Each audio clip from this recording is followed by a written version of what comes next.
Hello everybody, this is my Pyramid Plunder guide. Lots of people don't know how to do it as efficiently in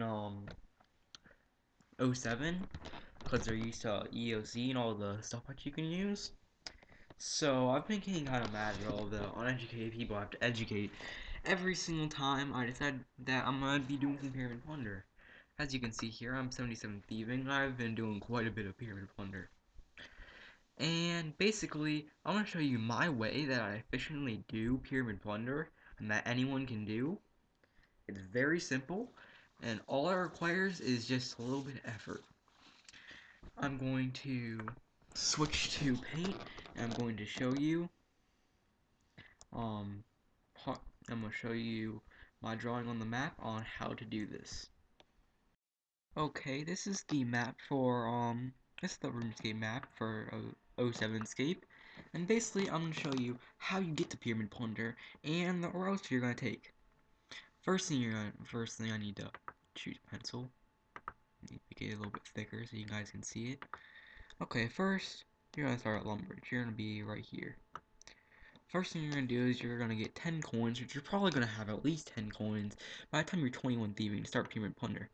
You're going to go across the bridge over here, next to this gate. If you've done Prince Ali Rescue, you don't have to pay 10 coins. Keep in mind you have to do h6r and Little Helper, so you have to do Gertrude's cat first. And, yeah, to get your cat for h6r and Little Helper. Go down here, ignore this bank right here, you don't need to do anything there. Go to the Shanty Pass, and there you are. You need to buy your Shanty Pass, and basically have 400 coins, or 200 coins if you don't finish a whole Elytra and Little Helper. This can be done at any combat level, guys, so you don't have to do Elytra and Little Helper, but it really helps a lot. So then you're gonna pay your way, and you're going to arrive right here, and then you're going to, after you arrive right there, to pull from the magic carpet. Keep in mind you cannot have anything in your right hand, like any weapons, but you don't need any weapons to do Pyramid Plunder anyway. So you're gonna go down here, and you're gonna arrive right here, and you're going to buy the magic carpet ride, and you're going to arrive right at stopping him. Keep in mind if you haven't started Torrential Helper, you can start it right here. And the Pyramid Plunder pyramid is right here, this first pyramid once you enter the gate. There's 4 sides on the pyramid, which I'll show you later where the mummy can be. And this is the route I take whenever I go to bank. Whenever I'm going to bank, I will exit the Pyramid Plunder pyramid, and I'll go right here to this little hole in the wall right here, and I will appear around right here. I will walk up around here, and I'll go to the Bank of Narda, and I'll run back to this hole, appear right here, and repeat. I'm going to show you some in-game things on what to do and how to plunder effectively. Okay, so this is the basic recommended gear setup for Pyramid Plunder. What you're going to need, you don't need the Mind Mask. I just have that, so I like how it looks. You're gonna want Boots of Lightness, Desert Robes, and that's about it.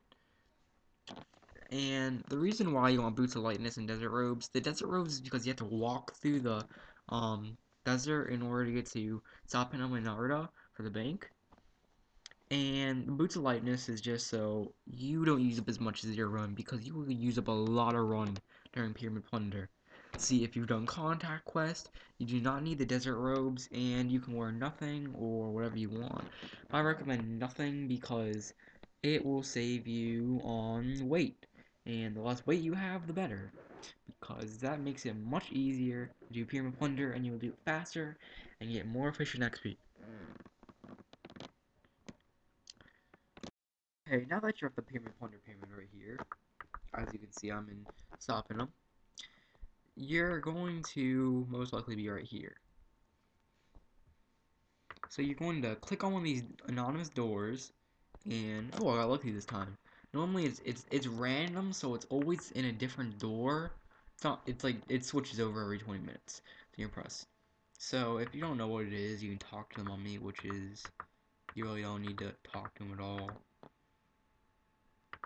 looking at and what you do, and you know.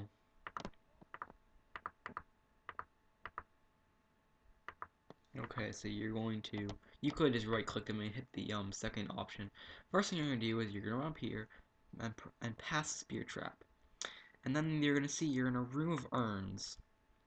See, what you need to do is you're going to do the two highest rooms you can do. So for me, it would be room 5 and room 5 and room 6. But just for video's sake, I'm going to show you room 1 and 2. In a room full of urns, this grand gold chest, and a sarcophagus. A bunch of doors.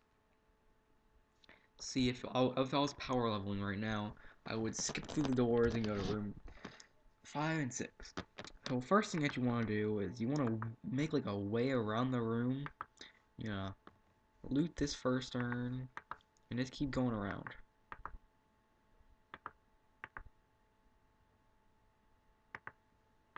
Also, if you go around all the doors, I just remembered that because that guy entered, then, and it says none of them work, then try going through all the doors again, because whenever a new person enters, it changes the order, changes the door that's you're supposed to go through. Anyways, you're just gonna work your way around here. I don't even know why I'm failing all of this stuff at level 77 thieving. Just find like just make your own like mini path around here that you're gonna do to efficiently get XP. And I keep checking for. I check for snakes beforehand because it gives you a much better chance at successfully looting the urn. Never loot the sarcophagus because it will spawn a mummy and it doesn't give you thieving XP. It gives you strength XP anyway. So there's honestly no purpose in looting the sarcophagus unless you just want to be a jerk.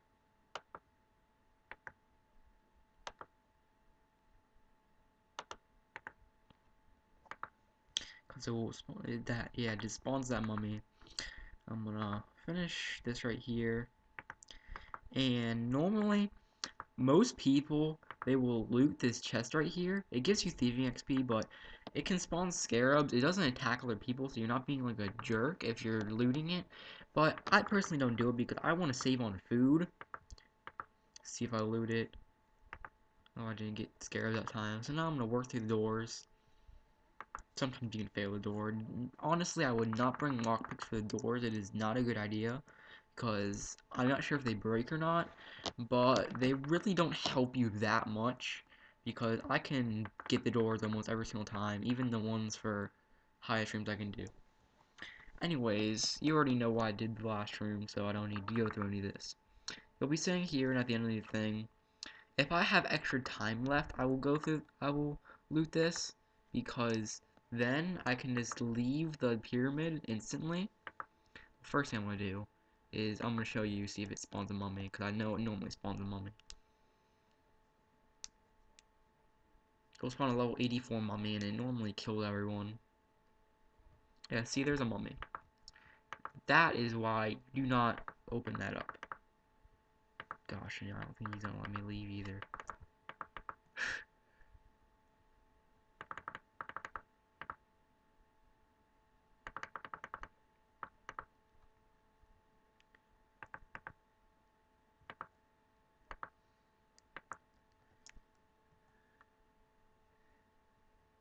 Yeah, see? Now I can leave here finally.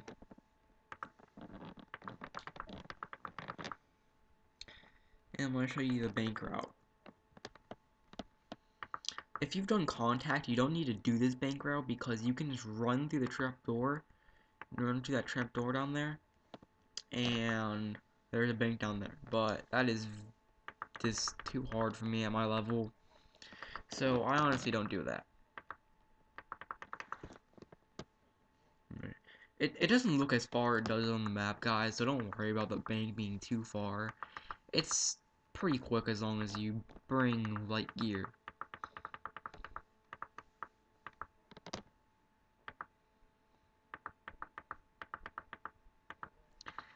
I'm gonna make my way to the bank. And voila, here I am at the bank. Now while I'm here at the bank, I'm going to talk to you about food. Food is what's going to keep you alive at Pyramid Plunder. And in order to stay alive at Pyramid Plunder, you're going to get hit a lot, and you're going to get poisoned. You honestly do not need an anti-poison for Pyramid Plunder, no matter what people say.